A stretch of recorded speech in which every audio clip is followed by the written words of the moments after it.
आत्मीय भाइयों और बहनों प्रणाम।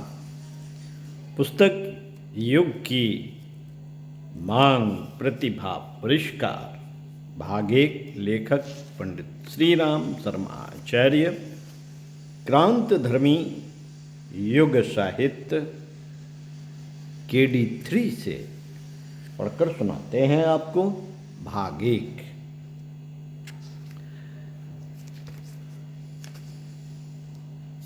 पुस्तक का सार संक्षेप: भगवत सत्ता का निकटतम और सुनिश्चित स्थान एक ही है, अंतराल में विद्यमान प्राणाग्नि। प्राणाग्नि एक ही है, अंतराल में विद्यमान प्राणाग्नि। उसी को जानने उभारने से वह सब कुछ मिल सकता है जिसे धारण करने की वसता मनुष्य के पास है। प्राणवान प्रतिभा संपन्नों में उस प्राणाग्नि का अनुपात सामान्यों से अधिक होता है। उसी को आत्मबल, संकल्प बल भी कहा गया है। पारस को छूकर लोहा सोना बनता भी है या नहीं, इसमें किसी को संदेह हो सकता, पर यह सुनिश्चित है कि महाप्रतापी आत्मबल संपन्न व्यक्ति असंख्यों को अपना अनुयायी सहयोगी बना लेते हैं। इन्हीं प्रतिभावानों ने सदा से जमाने को बदला है, परिवर्तन की पृष्ठभूमि बनाई है। प्रतिभा किसी पर आसमान से नहीं बरसती। प्रतिभा किसी पर आसमान से नहीं बरसती साथियों, वह तो अंदर से जगती है। सवर्णों को छोड़कर वह कबीर और रैदास को भी वर्ण कर सकती है। बलवानों सुंदरों को छोड़कर गांधी जैसे कमजोर शरीर वाले व चाणक्य जैसे कुरूपों का वर्ण करती है। जिस किसी में वह जाग जाती है, साहसिकता और सुव्यवस्था के दो गुणों में जिस किसी को भी अभ्यस्त अनुशासित कर लिया जाता है, सर्वतोमुखी प्रगति का द्वार खुल जाता है। प्रतिभा परिष्कार तेजस्विता का निखार आज की अपरिहार्य आवश्यकता है एवं इसी आधार पर नव युग की आधारशिला रखी जाएगी। पुस्तक का विषय है प्राणवान प्रतिभाओं की खोज। पुस्तक का सार संक्षेप अभी आपको सुनाया, आइए सुनते हैं। प्राणवान प्रतिभाओं की खोज। समय की मांग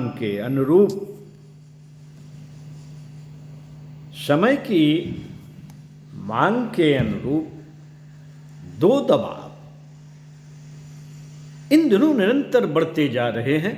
एक व्यापक अवांछनीयता से जूझना और उन्हें परास्त करना।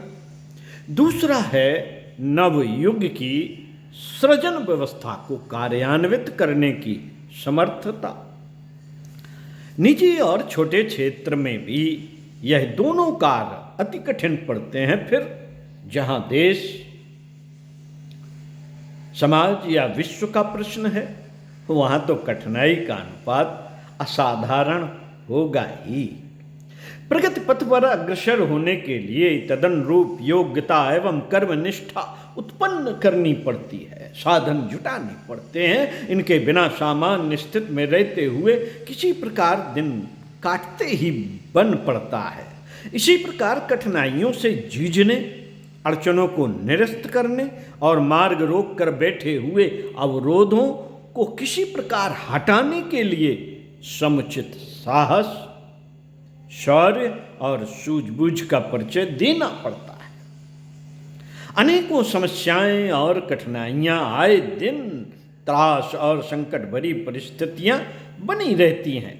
जो कठिनाइयों से जूझ सकता है और प्रगति की दिशा में बढ़ चलने के साधन जुटा सकता है, उसी को प्रतिभावान कहते हैं।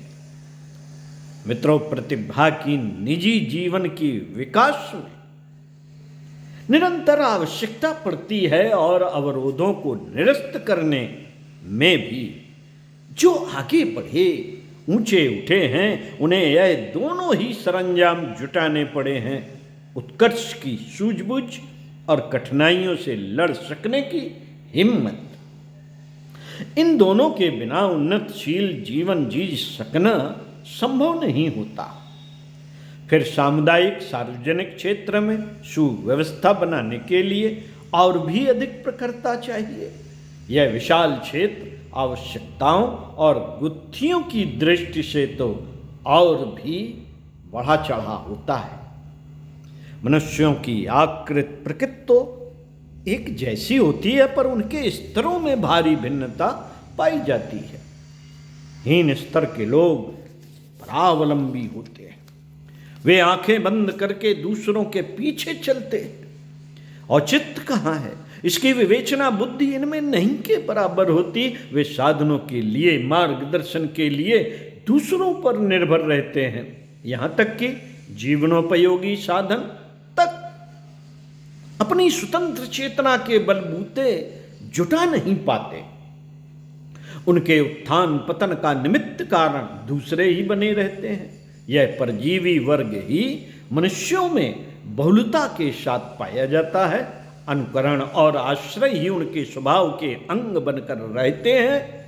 निजी निर्धारण कदाचित ही कभी कर पाते हैं। यह हीन वर्ग है। संपदा रहते हुए भी इन्हें दीन ही कहा जा सकता है।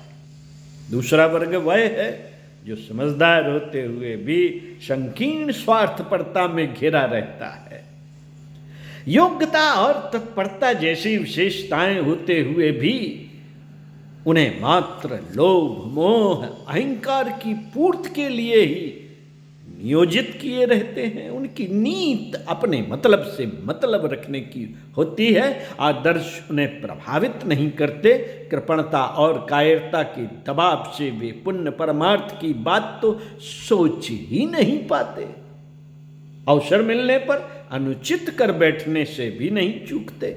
महत्व न मिलने पर वे अनर्थ कर बैठते हैं। गूलर के भुनगे जैसी शौकींद्रित जिंदगी ही जी पाते हैं। बुद्धिमान और धनवान होते हुए भी इन लोगों को निर्वाह भर में समर्थ प्रजाजन ही कहा जाता है। वे जिस प्रकार जी तो लेते हैं, पर श्रेय सम्मान जैसी किसी मानवोचित उपलब्धि के साथ उनका कोई संबंध ही नहीं जुड़ता। उन्हें जनसंख्या का एक घटक भर माना जाता है। फिर भी वे दीनहीनों की तरह परावलंबी या भारभूत नहीं होते। उनकी गणना व्यक्तित्व की दृष्टि से अपंग, अविकसित और असहायों में नहीं होती। कम से कम अपना बोझ अपने पैरों पर तो उठा लेते हैं। तीसरा वर्ग प्रतिभाशालियों का है। वे भौतिक क्षेत्र में कार्यरत रहते हैं तो अनेक व्यवस्थाएं बनाते हैं। अनुशासन में रहते और अनुबंधों में बंधे रहते हैं। अपनी नाव अपने बलबूते खेते और उसमें बिठाकर अन्य कितनों को ही पार करते हैं। मित्रों, बड़ी योजनाएं बनाते और चलाते हैं। कारखानों के व्यवस्थापक और शासनाध्यक्ष प्रायः इन्हीं विशेषताओं से संपन्न होते हैं। जिन्होंने महत्वपूर्ण सफलताएं पाई, उपलब्धियां हस्तगत की, प्रतिस्पर्धाएं जीती, उनमें ऐसी ही मौलिक सूझबूझ होती है। बोलचाल की भाषा में उन्हें ही प्रतिभावान कहते हैं। अपने वर्ग का नेतृत्व भी वही करते हैं। गुत्थियां सुलझाते और सफलताओं का पथ प्रशस्त करते हैं। मित्र और शत्रु सभी उनका लोहा मानते हैं। मरुस्थल में उद्यान खड़े करने जैसे चमत्कार भी उन्हीं से बन पड़ते हैं। भौतिक प्रगति का विशेष श्रेय यदि उन्हें ही दिया जाए तो अत्युक्त न होगी। सूझबूझ के धनी एक साथ अनेक पक्षों पर दृष्टि रख सकने की क्षमता भी तो उन्हीं में होती है। समय सबके पास सीमित है। कुछ लोग उसे ऐसे ही दैनिक ढर्रों के कार्यों में गुजार देते हैं, पर कुछ ऐसे भी होते हैं जो एक ही समय में एक ही शरीर मस्तिष्क से अनेकों ताने बाने बुनते और अनेकों जाल जंजाल सुलझाते हैं। सफलता और प्रशंसा उन्हीं के आगे पीछे घूमती है। अपने क्षेत्र, समुदाय या देश की प्रगति ऐसे सुव्यवस्थित प्रतिभावानों पर ही निर्भर रहती है। सबसे ऊंची श्रेणी देव मानवों की है। सबसे ऊंची श्रेणी देव मानवों की है, जिन्हें महापुरुष भी कहते हैं। प्रतिभा तो उनमें भरपूर होती है, पर वे उसका उपयोग आत्म परिष्कार से लेकर लोक मंगल तक के उच्च स्तरीय प्रयोजनों में ही किया करते हैं। निजी आवश्यकताओं और महत्वाकांक्षाओं को घटाते हैं ताकि बचे हुए शक्ति भंडार को परमार्थ में नियोजित कर सकें। समाज के उत्थान और सामयिक समस्याओं के समाधान का श्रेय उन्हें ही जाता है। किसी देश की सच्ची संपदा वे ही समझे जाते हैं जो अपने कार्य क्षेत्र को नंदनवन जैसा सुवासित करते हैं। वे जहाँ भी बादलों की तरह बरसते हैं, वहीं मखमली हरितमा का फर्श बिछा देते हैं। वे वसंत की तरह अवतरित होते हैं, अपने प्रभाव से वृक्ष पादपों को सुगंधित सुरभित पुष्पों से लाद देते हैं। वातावरण में ऐसी उमंगें भरते हैं जिससे कोयले कूकने और भंवरे गूंजने और मोर नाचने लगे। बड़े कामों को बड़े शक्ति केंद्र ही संपन्न कर सकते हैं। दलदल में फंसे हाथी को बलवान हाथी ही खींच कर पार करते हैं। पटरी से उतरे इंजन को समर्थ क्रेन ही उठाकर यथा स्थान रखती है। उफनते हुए समुद्र में से नाव खेलाना साहसी नावकों से ही बन पड़ता है। समाज और संसार की बड़ी समस्याओं को हल करने के लिए ऐसे ही वरिष्ठ प्रतिभावानों की आवश्यकता पड़ती है। पुल बांध महल किले जैसे निर्माणों में मूर्धन्य इंजीनियरों की आवश्यकता पड़ती है। पेचीदा गुत्थियों को सुलझाना किन्हीं मेधावियों से ही बन पड़ता है। प्रतिभाएं वस्तुतः ऐसी संपदाएं हैं। प्रतिभाएं वस्तुतः ऐसी संपदाएं हैं जिनसे न केवल प्रतिभाशाली स्वयं भरपूर श्रेय अर्जित करते हैं, वरन अपने क्षेत्र, समुदाय और देश की अति विकट दिखने वाली उलझनों को भी सुलझाने में सफल होते हैं। इसी कारण भावनावश ऐसे लोगों को देवदूत तक कहते हैं। साथियों, आड़े समय में इन उच्च स्तरीय प्रतिभाओं की ही आवश्यकता होती है। इन्हीं को खोजा, उभारा और खरीदा जाता है। विश्व के इतिहास में ऐसे ही महामानवों की यश गाथा स्वर्णिम अक्षरों में लिखी मिलती है। संसार के अनेक सौभाग्यों और सुंदरताओं में अधिक मूर्धन्य महाप्राणों के व्यक्तित्व ही सबसे अधिक चमकते हैं। वे अपनी यश गाथा से असंख्यों का अनंत काल तक मार्गदर्शन करते रहते हैं। स्वर्ग मुक्ति सिद्धि के नाम से आध्यात्मिक भाषा में जिन महान उपलब्धियों का अलंकारिक रूप से वर्णन किया जाता है, उनका सार तत्व वस्तुतः ऐसे ही महामनीषियों को कर्तलगत होता है। दूसरे लोग पूजा पाठ के सहारे कुछ मिलने की आशा करते हैं, पर मनस्वी, तेजस्वी और ओजस्वी ऐसे कर्मयोग की साधना में ही निरत रहते हैं जो उनके व्यक्तित्व को प्रामाणिक और कर्तव्य को ऊर्जा का उद्गम स्रोत सिद्ध कर सकें। वर्तमान समय विश्व इतिहास में अद्भुत एवं अभूतपूर्व स्तर का है।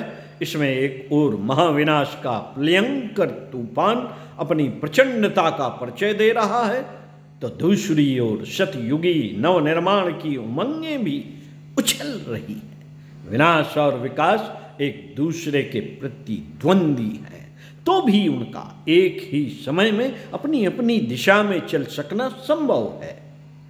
इन दिनों आकाश में सघन तमिस्त्रा का साम्राज्य है, तो दूसरी ओर ब्रह्म मुहूर्त का आभास भी प्राची में उदीयमान होता दिख पड़ता है।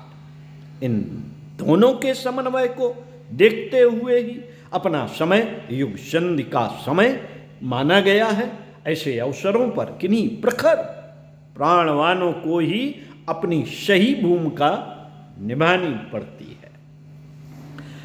साथियों, त्रेता में एक ओर रावण का आसुरी आतंक छाया हुआ था, दूसरी ओर राम राज्य वाले सतयुग की वापसी अपने प्रयास पुरुषार्थ का परिचय देने के लिए मचल रही थी। इस विचित्रता को देखकर सामान्य जन भयभीत थे।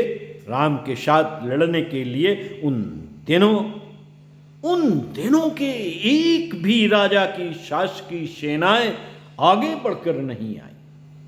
फिर भी हनुमान अंगद के नेतृत्व में रीछ बानरों की मंडली जान हथेली पर रखकर आगे आई और समुद्र सेतु बांधने, पर्वत उखाड़ने, लंका का विध्वंस करने में समर्थ हुई। राम ने उनके सहयोग की भाव भरे शब्दों में भूरी भूरी प्रशंसा की। इस सहायक समुदाय में गीध, गिलहरी, केवट, सबरी जैसे कम सामर्थ्यवानों का भी सदा सराहने योग्य सहयोग सम्मिलित रहा। महाभारत के समय भी ऐसी ही विपन्नता थी। एक ओर कौरवों की विशाल संख्या वाली सुशिक्षित और समर्थ सेना थी, दूसरी ओर पांडवों का छोटा सा अशक्त समुदाय। फिर भी युद्ध लड़ा गया। भगवान ने सारथी की भूमिका निभाई और अर्जुन ने गांडीव से तीर चलाए। जीत शक्ति की ही नहीं, सत्य की, नीति की, धर्म की हुई। इन उदाहरणों में गोवर्धन उठाने वाले ग्वाल वालों का सहयोग भी सम्मिलित है। बुद्ध की भिक्षु मंडली और गांधी की सत्याग्रही सेना भी इसी तथ्य का स्मरण दिलाती है। प्रतिभा ने नेतृत्व संभाला तो सहयोगियों की कमी नहीं रही। संसार के हर कोने से हर समय में ऐसे चमत्कारी घटनाक्रम प्रकट होते हैं जिनसे स्पष्ट होता है कि सत्य की शक्ति अजेय है। उच्च स्तरीय प्रतिभाएं उसे गंगा अवतरण काल के जैसे प्रयोजन में और परशुराम जैसे ध्वंस प्रयोजनों में प्रयुक्त करती रही हैं। महत्व घटनाक्रमों और साधनों का नहीं रहा। सदैव मूर्धन्य प्रतिभाओं ने ही महान समस्याओं का हल निकालने में प्रमुख भूमिका निभाई। चाणक्य ने चंद्रगुप्त की प्रतिभा को पहचाना, उसे अपनी सामर्थ्य का बोध कराया। वह कुछ पुरुषार्थ कर दिखाने को आगे धकेला तो असमंजस में उलझा नगण्य सा वह व्यक्ति असामान्य कार्य कर दिखा पाने में समर्थ हुआ। प्राणनाथ महाप्रभु ने वीर छत्रसाल जैसी प्रतिभा को पहचाना। उसे वह शक्ति दी जिसने उसे उत्तर भारत में आक्रांताओं से भारतीय संस्कृति की रक्षा करने का साहस प्रदान किया। विवेकानंद जैसी प्रतिभा नरेंद्र नाम के युवक में छिपी है। यह रामकृष्ण ही जान पाए एवं अपनी शक्ति का अंश देकर वे विश्व को एक महामानव दे गए। समय समय पर परोक्ष चेतना समस्याओं के निवारण हेतु प्रतिभाओं को ही खोजती रही है। इन दिनों व्यक्तिगत समस्याओं का शिकंजा भी कम कसा हुआ नहीं है। आर्थिक, सामाजिक, मानसिक क्षेत्रों में छाई हुई विभीषिकाएं सर्वसाधारण को चैन से जी सकने का अवसर नहीं दे रही। इससे भी बढ़कर सार्वजनिक समस्याएं हैं। संसार के सामने कितनी ही चुनौतियां हैं। बढ़ती हुई गरीबी, बेकारी, बीमारी, प्रदूषण, जनसंख्या वृद्धि, परमाणु विकिरण, युद्धोन्माद का बढ़ता दबाव आंतरिक क्षेत्र में धूमकेतु की तरह अपनी विकरालता का परिचय दे रहा है। हिम प्रलय, जल प्रलय, दुर्भिक्षी, भूकंपों आदि के माध्यम से प्रकृति अपने प्रकोप का परिचय दे रही है।